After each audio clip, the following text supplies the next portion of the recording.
오신몽 장편 하드보일드 느와르 소설 대련 1화 만다라와 1 다시. 며칠 뒤 재영은 철재에게서 만나자는 연락을 받았다. 예상 밖이었다.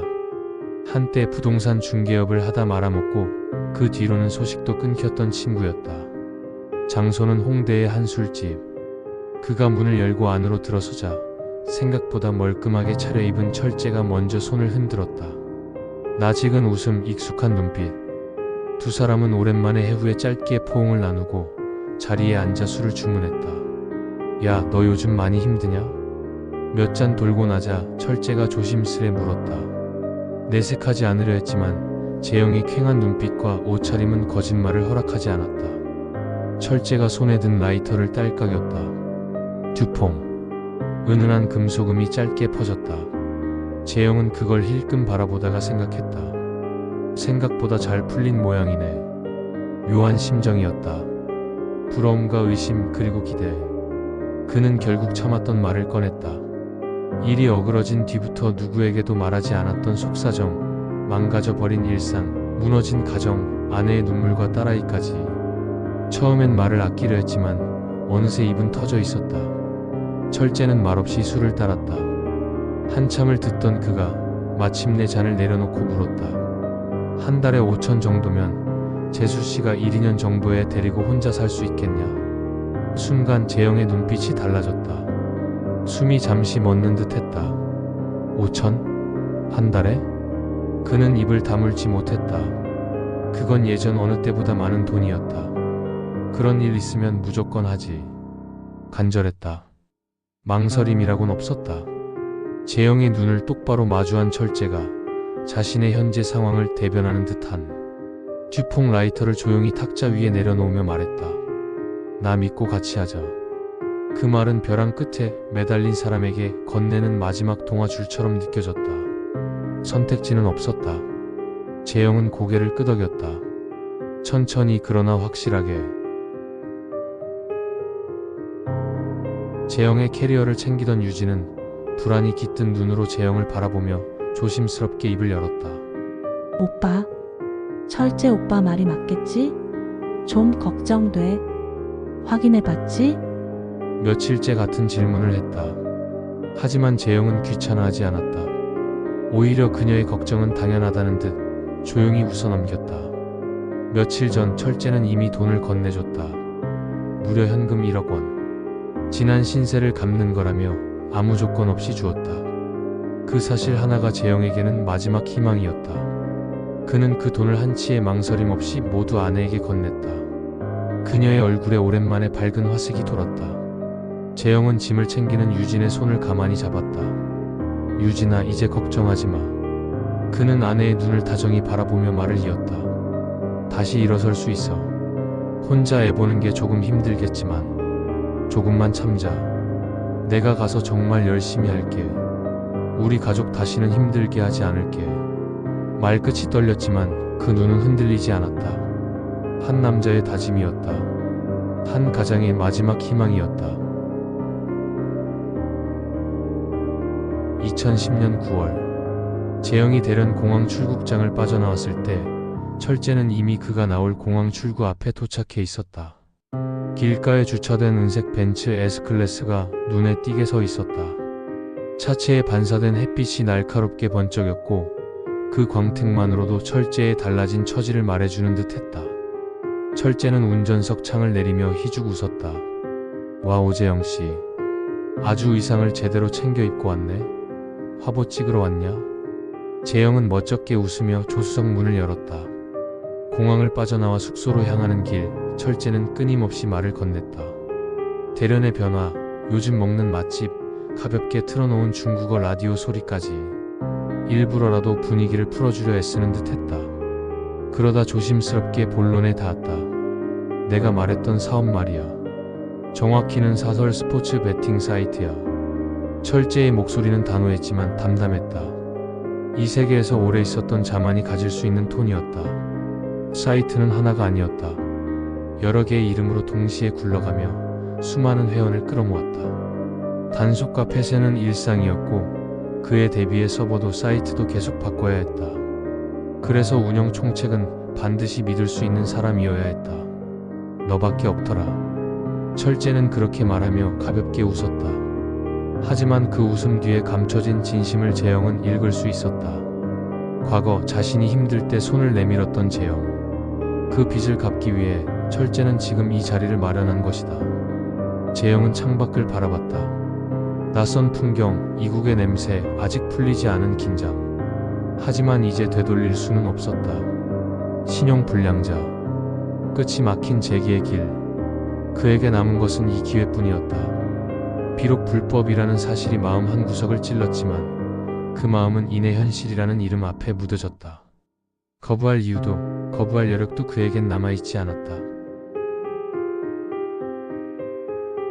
공항을 출발해 1시간가량 달려 도착한 곳은 홍메이라 불리는 대련의 코리아타운이었다. 한글 간판이 줄지어 선 거리, 익숙하면서도 낯선 이국의 풍경. 철재가 차를 멈춘 곳은 해변과 가까운 그 일대에서 가장 고급스러운 타운하우스였다. 3층짜리 독채 맨션. 그들이 사용하는 숙소이자 사이트 운영소였다. 현관 앞에 도착하자 철재가 초인종을 눌렀고 곧 안쪽에서 한 남자가 문을 열었다. 예의 바르게 허리를 90도로 숙인 그가 말했다. 형님, 오시느라 고생하셨습니다. 방은 다 준비해뒀습니다. 처음 보는 얼굴. 그는 덕이라 불리는 철재의 후배였다. 재영에게도 깍듯이 인사를 한 그는 정중하게 짐을 들고 방으로 안내했다. 방은 예상보다 훨씬 넓고 쾌적했다. 고급 침구와 편안한 침대, 책상과 옷장, 컴퓨터와 TV까지 필요한 건 모두 갖춰져 있었고 정돈 상태 또한 군더더기 없이 깔끔했다. 재영은 한참을 둘러보다 하얀 대리석이 깔린 거실로 나왔다. 덕이 기다리고 있었다. 그는 조용히 다관을 꺼내 들더니 최고급 보이차를 우려내 잔에 따랐다. 차향이 퍼지는 사이 2층에 올라갔던 철재가 다시 내려왔다. 두 사람은 차를 마시며 가볍게 대화를 나눴다. 잠시 후 집안의 직원들이 하나, 둘 거실로 내려왔다. 그들은 사이트의 실무자들이었고 오랜 시간 함께해온 듯한 친밀한 분위기를 풍겼다. 재영은 다소 어리둥절한 가운데 형식적인 인사를 나눴고 철재는 그들에게 손짓하며 다시 업무에 복귀하라 지시했다. 해질 무렵 현관문이 다시 열렸다. 이번엔 날렵한 체형의 한 남자가 들어섰다. 흰 피부, 갸름한 얼굴, 미남이라 부를 만한 이목구비. 어딘가 여성적인 분위기를 풍기는 그는 이 조직의 실질적 대표 성민이었다. 철재의 소개로 재영은 성민과 간단히 인사를 나눴고 자연스레 사업 이야기로 대화가 이어졌다. 말투는 부드러웠지만 눈빛은 상당히 진지했다. 그가 어떤 종류의 사람인지 재영은 빠르게 감을 잡을 수 있었다. 얼마 지나지 않아 세 사람은 자리를 옮겼다. 성민의 흰색 포르쉐 파나메라를 타고 시내로 향했고 도착한 곳은 KTV라는 중국식 유흥 노래방이었다. 간판엔 반짝이는 한글로 프로포즈라 적혀 있었다. 건물 외관은 평범했으나 실내는 묘하게 웅장하고 고급스러웠다. 철재와 성민은 단골이었다. 그들을 알아본 마담이 반가운 얼굴로 뛰어나와 그들을 맞아주었다. 그들은 가장 넓은 VIP룸으로 안내되었다. 룸이 세팅되는 동안 철재는 말없이 재영을 흘끗 보더니 희죽 웃었다. 재영은 긴장한 듯 손을 한번 비볐고 곧 룸문이 열렸다. 마담을 따라 들어온 것은 20명 남짓의 젊고 아름다운 아가씨들이었다. 형형색색의 드레스와 화장, 요염한 눈짓이 방 안을 채웠다. 재영은 잠시 멍해졌다. 사업하던 시절 룸살롱에 몇 번 간 적은 있었지만 이렇게 한꺼번에 수십 명이 들어오는 건 처음이었다. 그가 곧장 파트너를 고르려 하자 마담이 부드럽게 웃으며 말했다. 벌써 고르시게요? 재영은 그 말 뜻을 이해하지 못했다. 그러나 곧 알 수 있었다. 몇 분 간격으로 또 다른 아가씨들이 들어왔고 기존 인원은 다시 퇴장했다. 그것이 반복되었다. 재영의 눈이 점점 커졌다. 10명, 20명, 30명. 그렇게 100명은 좋게 넘었다. 어쩔 줄 몰라 하는 재영을 보곤 옆에 앉은 철재가 배를 잡고 웃었다. 각자 파트너를 정한 뒤 테이블엔 고급 음식과 술이 올랐다. 웃음과 이야기가 오가며 분위기는 무르익었다. 그때 룸 문이 다시 열렸다. 낮에 보았던 직원들이 무리지어 들어왔다. 그들도 이 자리에 함께했다. 이날 술자리는 단순한 유흥이 아니었다. 재영을 위한 환영회이자 직원들과의 유대를 다지는 자리였다. 그들은 회사 보안을 이유로 본명을 밝히지 않았다. 서로를 별칭으로만 불렀다. 덕, 용, 진, 장단, 환. 암호 같기도 하고 닉네임 같기도 한 이름들. 이제 그 이름들이 재영의 새로운 세계를 채우게 될 터였다. 밤이 깊었다. 하나 둘씩 직원들은 파트너와 함께 자리를 떴다. 마지막에 남은 건 재영, 철재, 성민. 술이 얼큰하게 오른 철재가 성민을 향해 소리쳤다. 야 성민아, 재영이 이 새끼 진짜 둘도 없는 내 친구야. 내가 얘를 직원으로 부른 게 아니야. 우리 집은 이 새끼한테 10% 줘. 이 새끼 지금 존나 불쌍해. 돈 존나 벌어야 해. 그러니까 우리 집은 이 새끼한테 10% 주라고. 알았지 씨발로마. 성민은 가볍게 웃으며 망설임 없이 대답했다. 알았어. 그렇게 해.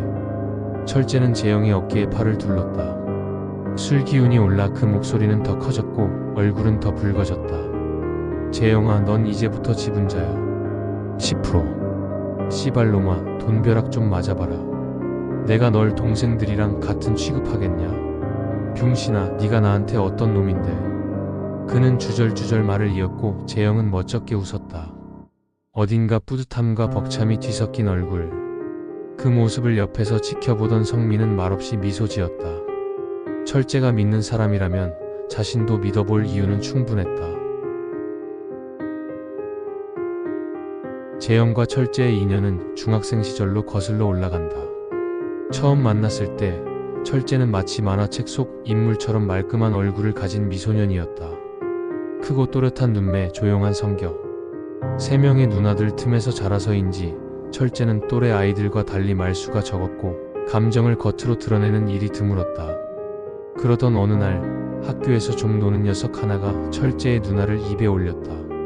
저속한 농담, 더러운 웃음. 평소라면 넘겼을 철재였지만 그날은 달랐다. 그는 피가 끓는 듯한 얼굴로 그 녀석에게 달려들었고 결국은 싸움도 되지 못한 싸움에서 처참히 얻어맞았다. 소문은 금세 돌았다.